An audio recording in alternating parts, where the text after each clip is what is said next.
Tic-tac, Passado. tic-tac, Presente. tic-tac. Futuro, Passado. Presente. futuro, futuro, Presente. futuro, Passado. Presente. Passado. Passado. Passado. Passado. Passado. Presente. Passado. futuro, futuro, futuro, futuro, Presente. futuro, futuro, Passado. futuro, futuro, Presente. É só uma ilusão. É só uma ilusão. Passado.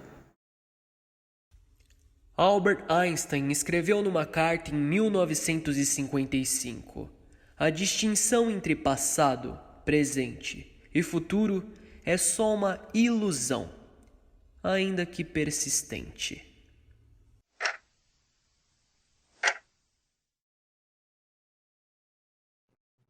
A história que eu vou contar não tem um princípio, um meio e um fim. O tempo é um rio sem nascente, correndo incessantemente para a eternidade. Mas pode ocorrer que, em inesperados trechos de seu curso, o nosso barco se afaste da correnteza, levando para algum braço morto feito de antigas águas passadas. E só Deus sabe então o que poderá acontecer. Porém, para facilitar a narrativa, vamos supor que tudo tenha começado naquela tarde de abril. Era 1940, primeiro ano da guerra, e ele evitava dar ouvidos às pessoas que falavam em bombardeios, tropas e movimentos de guerra. Um homem de necessidades modestas. O que ganhava dando aula de piano a domicílio bastava-lhe para o seu sustento, e ainda permitia ir a alguns concertos de vez em quando. Morava numa pensão, onde também dava aulas, pro desespero não só da proprietária, mas também dos moradores, por causa do barulho que ele fazia. Não era muito de conversa, esquisito, tímido e um tanto solitário, que gostava de passar as noites vagando pelas ruas e, depois de muito tempo, voltava para o seu quarto onde ficava escutando Beethoven até pegar no sono. Estava acostumado a ouvir que era um lunático, quase como um bicho de concha, como diziam. Naquela noite de abril, em mais uma de suas caminhadas, andava pelas ruas numa espécie de sonambulismo, quando lhe veio o desejo de compor uma sonata. Apesar da música ser sua vocação, o som dos dedos rudes e sem criatividade de seus alunos era um dos vários motivos que fazia ele detestar sua profissão. E só não a largava, pois odiava ainda mais a ideia de viver tocando em lugares vulgares, como aquelas casas noturnas. Procurando fugir de sua dura realidade, em suas tardes ele tinha o hábito de ir à biblioteca para ler velhos jornais de épocas que ficaram para trás. E em uma de suas idas, ao folhear um jornal de 1912, ano de seu nascimento, notou que havia um anúncio que dizia: Precisa-se de um professor de piano, pessoa de bons costumes, para lecionar moça de família já com 4 anos de estudo. Tratar a Rua do Salgueiro, número 25. É uma casa antiga com um anjo triste no jardim. Muito curioso, o professor vai até o endereço descrito sem nem hesitar, pois ele pensava muito animado. Não seja tão pessimista. Imagine outra coisa. O tempo não passou e a mocinha ainda lá está esperando. Enquanto procurava o local do anúncio, percebeu que não só o nome da rua havia mudado, mas como todo o seu redor. Pois quando chegou lá, tudo que viu foram arranha-céus, um maior do que o outro. Tanto que demorou até que chegasse em sua vista uma casa com portões velhos, onde no seu jardim havia uma estátua de um pequeno anjo triste. Então ele se aproximou e bateu na porta bem nervoso, porque agora que já estava lá, os seus pensamentos começavam a perder o sentido. Afinal, o que ele iria fazer caso alguém atendesse? Por um instante, ele decide dar meia volta e ir embora. Mas bem nessa hora a porta se abre, revelando um vulto de uma mulher vinda do corredor escuro. Esse vulto se apresenta como uma senhora grisalha, de aparência bem severa e roupas tão antigas quanto as de sua mãe. A senhora o convida a entrar e ele aceita. Já dentro da casa, eles têm uma breve conversa e, apesar da senhora estranhar muito a sua pouca idade e suas roupas extremamente excêntricas, ela o aceita como professor de piano de sua filha.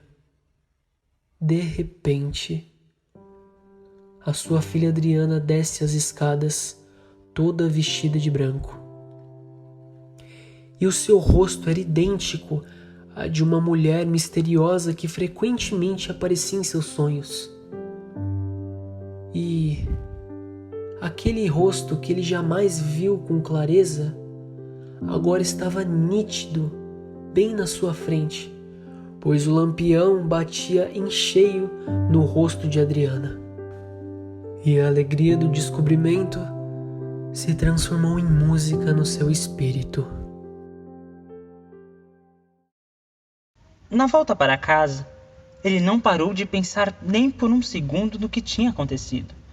E mesmo sem ter certeza se aquilo foi real ou um sonho, estava tão animado que, quando chegou, a primeira coisa que fez foi se sentar ao piano, já que agora tinha uma inspiração: Adriana. O tempo foi passando e ele sempre voltava à casa do anjo triste. Quanto mais tempo ele passava com sua aluna, mais tempo ele dava para sua sonata ficar mais e mais completa. Era um tempo feliz. Um tempo onde ele podia, por um instante, esquecer o quão deprimente a realidade pode ser.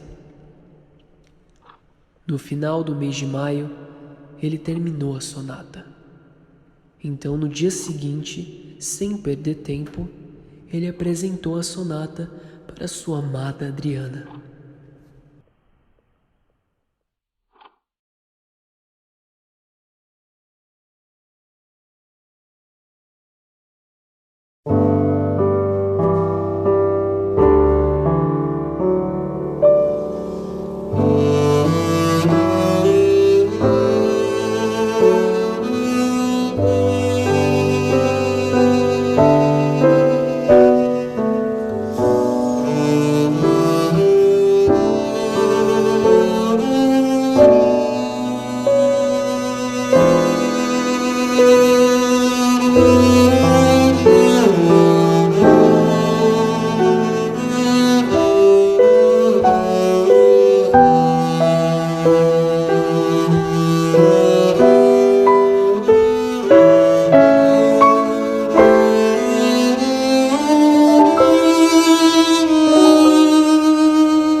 Quando a música se encerrou, Ela abriu um largo sorriso e fez vários elogios.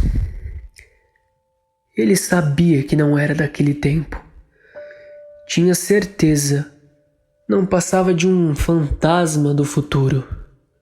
Mas ele a desejava. Ele a desejava mais do que qualquer coisa.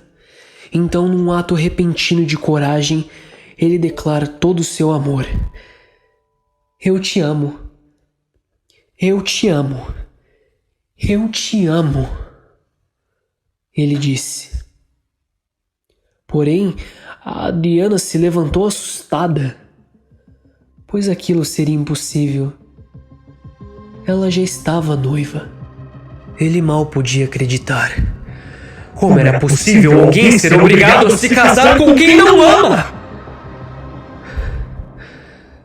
E foi esse seu grito de protesto que fez com que a mãe de Adriana o expulsasse de lá.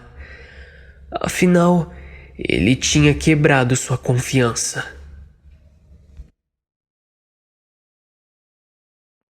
Disse um poeta que entre a ideia e a realidade, entre o movimento e o ato, cai a sombra.